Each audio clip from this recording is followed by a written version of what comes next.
विकास बहुत होगा। अगर जिला का घोषणा हो गया और जिला बन गया तो छुई खदान का विकास होगा।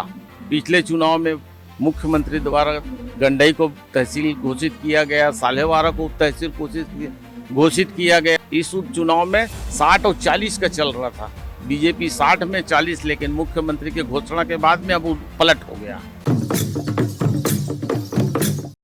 खैरागढ़ उपचुनाव का रण पूरी तरह सज चुका है। मुख्यमंत्री की एक घोषणा ने जहां सियासी हवा पलट कर रख दी है, तो वहीं अब स्थानीय लोगों का रुझान भी कहीं ना कहीं पलटने लगा है। कुछ लोग ये कह रहे हैं कि अभी भी भाजपा की जीत मुमकिन है, मगर उसी के साथ साथ कुछ लोग ये कह रहे हैं कि मुख्यमंत्री के सिर्फ एक घोषणा पत्र के घोषणा ने लगातार तमाम तरह की चीज़ों को पलट कर रख दिया है। हमारे साथ इस वक्त हम छुई खदान में हैं। यहाँ पर आपको बता दें कि गंडई, छुई खदान और खैरागढ़, इन तीनों को ज़िला बनाने की बात कही गई थी मुख्यमंत्री के द्वारा। यहाँ पर हमारे साथ कुछ लोग हैं, उनसे बात करते हैं कि आप यहाँ शुरुआती दिनों से रह रहे हैं, तब से लेकर अब तक छुई खदान में आपको कितना विकास दिखाई देता है? विकास के नाम पर छुई खदान में कुछ भी नहीं हुआ है। पिछले मुख्यमंत्री द्वारा कृषि महाविद्यालय का घोषणा किया गया था, वो भी अभी अधूरा काम लटका हुआ है जगह के नाम से। और विकास के नाम से छुई खदान, खास छुई खदान का स्तर बहुत गिरा है, व्यापार भी गिरा है, आवागमन भी अवरुद्ध हुआ है, यहाँ कोई सुविधा नहीं है। शिक्षा के क्षेत्र में भी बहुत पीछे है छुई खदान। अब जिस तरीके से अगर बात की जाए तो यहाँ पर अब ज़िले बनाने की घोषणा कर दी गई है कि ज़िला बन जाएगा, मुख्यमंत्री ने साफ तौर पर कह दिया। उससे आप क्या समझते हैं, कितनी उम्मीद है आपको ज़िला बनने के बाद यहाँ पे विकास की?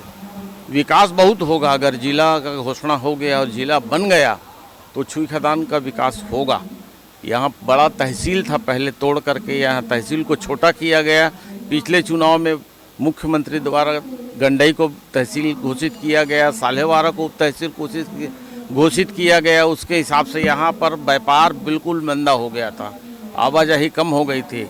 और इस उपचुनाव में 60 और 40 का चल रहा था, बीजेपी 60 में 40, लेकिन मुख्यमंत्री के घोषणा के बाद में अब पलट हो गया।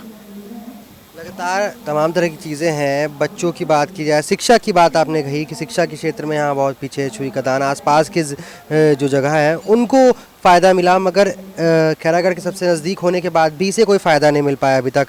लगातार अगर बाकी चीज़ों की बात करी जाए कि किस तरीके से यहाँ व्यापार की बात की जाए, बस स्टैंड है, बाकी चीज़ें हैं, आम जनता की सुविधाओं की बात की जाए, तो पिछले 15 साल के कार्यकाल में, डॉक्टर रमन के कार्यकाल में, भाजपा के कार्यकाल में और अभी के अगर ज़िला बनाने की घोषणा के बाद की बात की जाए तो कितना फ़र्क देखने को मिलता है जनता को? यहाँ पिछली बार के जो सरकार थी उसमें खास छुई खदान को कोई फ़ायदा नहीं हुआ था।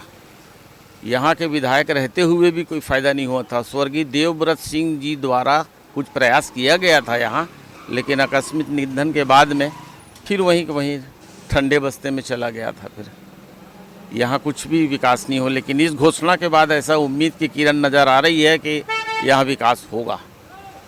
इसलिए बार के चुनाव से आपको क्या लगता है, किस तरीके की टक्कर होगी दोनों के बीच?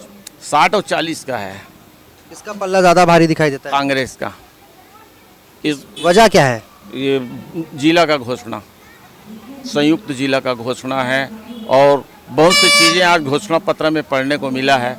छिंदारी वाटर पार्क है, और ये जो बना है अभी रोड बना है नया बैताल रानी, उसको पर्यटन स्थल घोषित कर रहे हैं। उससे आवागमन बढ़ेगा और रोड पे भी काम चल रहा है। इससे लगता है खैरागढ़ महोत्सव को भी प्राथमिकता मिलेगा। तो पुरानी जगह है, पुराना है वो तो, लेकिन खैरागढ़ के साथ में जुड़ने से छुई खदान को बहुत फ़ायदा होगा, ये इतना है उम्मीद।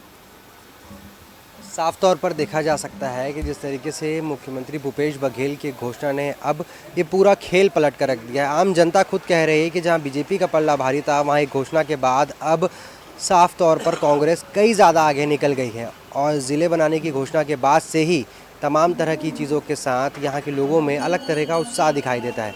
मगर देखना ही होगा कि इस चुनाव में क्या होता है। खैरागढ़ उपचुनाव से जुड़ी हर अपडेट को हम आप तक पहुँचाते रहेंगे। कैमरामैन मनोज के साथ खैरागढ़ से स्नेहिल। तोपचंद.com को फेसबुक और ट्विटर पर फॉलो करें, यूट्यूब पर सब्सक्राइब करें।